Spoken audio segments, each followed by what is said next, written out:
Hello and আসসালামু আলাইকুম everyone. আশা করি সবাই অনেক বেশি ভালো আছো। তোমাদের দোয়া এবং ভালোবাসাতে আমিও বেশ ভালো আছি, সুস্থ আছি আলহামদুলিল্লাহ।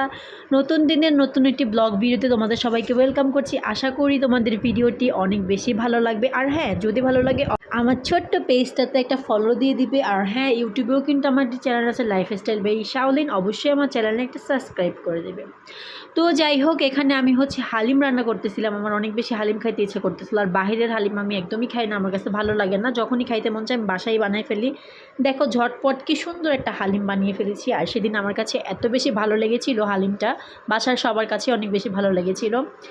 তারপরে আর কি এখানে একটু জাম্বুরা খাবো, তাই মাখিয়ে নিচ্ছিলাম। আর আমার হাজব্যান্ড এভাবে মাখিয়ে না দিলে কখনোই খায় না, তাই ওকে এভাবে মাখিয়ে দিলাম। আর আমি এমনিতেই খেয়েছি। গত ব্লগে আমি তোমাদের সাথে শেয়ার করেছিলাম যে আমি আমার বান্ধবী ননদের হলুদে গিয়ে কী করেছিলাম, কিন্তু এই নাচের পার্টগুলো আসলে আমি তোমাদের সাথে শেয়ার করতে পারিনি বলতে ভুল হবে। আসলে আমি এগুলো আমার নিজের ফোনে ক্যাপচার করিনি, আমার ফ্রেন্ড আমাকে দিয়েছিল।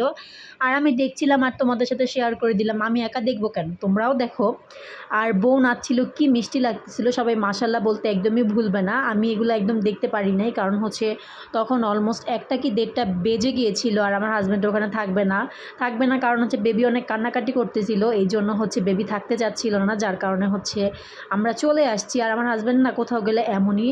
তোমরা অবশ্যই আমাকে কমেন্ট করে জানাবে যে তোমাদের হাজব্যান্ডরাও এমন কিনা, মানে কোথাও গেলে এত তাড়াহুড়া করে, মানে কখন সেখান থেকে আসবে। আমার মনে হয় পৃথিবীর সব হাজব্যান্ডরাই মনে হয় এমন, আই থিঙ্ক, আমি জানি না, তোমরা আমাকে অবশ্যই কমেন্ট করে জানাবে।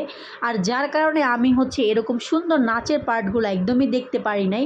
এখানে ব্রাইডের বাবা মা নাচতেছিল পৃথিবীর সব থেকে সুন্দর মুহূর্তগুলা। তো সবাই একটু মাশাল্লাহ বলে দিবে। আর ওদের পরিবারটার জন্য সবাই অনেক বেশি দোয়া করবে। আসলে এত সুন্দর মোমেন্ট বারবার ওদের জীবনে আসুক, আমি এটাই চাই, আমি মন থেকে এটাই দোয়া করব। আর হ্যাঁ, তোমরাও একটু দোয়া করে দিবে ওদের জন্য, সেই সাথে আমাদের জন্য একটু দোয়া করে দিবে। আমার ফ্রেন্ডকে সেদিন এত বেশি সুন্দর লাগতেছিল, একদম লাইক বারবি ডলের মতো লাগতেছিল। দেখো এত প্রিটি আমার ফ্রেন্ড, মাশাল্লাহ দিল। তো রাতের দিকে আমি বসে বসে ওদের ড্যান্সগুলাই দেখতেছিলাম। তো তারপর আমার এত বেশি ক্ষুধা লেগে গিয়েছিল, তারপর ঘরে দেখলাম যে আমরা আছে, তো ওইটাই কেটে নিয়েছি লবণ তারপর মরিচ দিয়ে, সাথে আমার হাজব্যান্ডকেও দিলাম, একসাথেই দুজন খাচ্ছিলাম। আমরা ওগুলো বেশ মজা ছিল। তারপরে রাতে যেহেতু ভাত খাবো না, তাই এখানে একটু ছোলা বুট ভুনা করে নিয়েছিলাম, সাথে একটু সালাদ নিয়েছি। সালাদ বলতে শসা, তারপর একটু ধনিয়া পাতা। তো এগুলাই ছিল আমার রাতের ডিনার। তারপর ডিনার শেষ করে ঘুমিয়ে পড়েছি। এটা পরের দিনের ক্লিপস। পরের দিন আমার ভাত খেয়ে এত বেশি ডেজার্ট খেতে ইচ্ছা করতেছিল, তাই ভাবলাম যে শর্টকাট উপায়ে একটা পুডিং বানিয়ে ফেলি। অনেক দিন যাবতই আমার পুডিং কেক টাইপের অনেক খাবার খেতে ইচ্ছা করতেছিল। তো আমার হাজব্যান্ড বলতেছে আচ্ছা তুমি 2-1 দিন ওয়েট করো, তোমাকে আমি বুফে নিয়ে যাব। বাট তার আগেই আমার এত পরিমাণ পুডিং খাইতে মন চাচ্ছিল যে মনকে আসলে একদমই কনভিন্স করতে পারতেছিলাম না।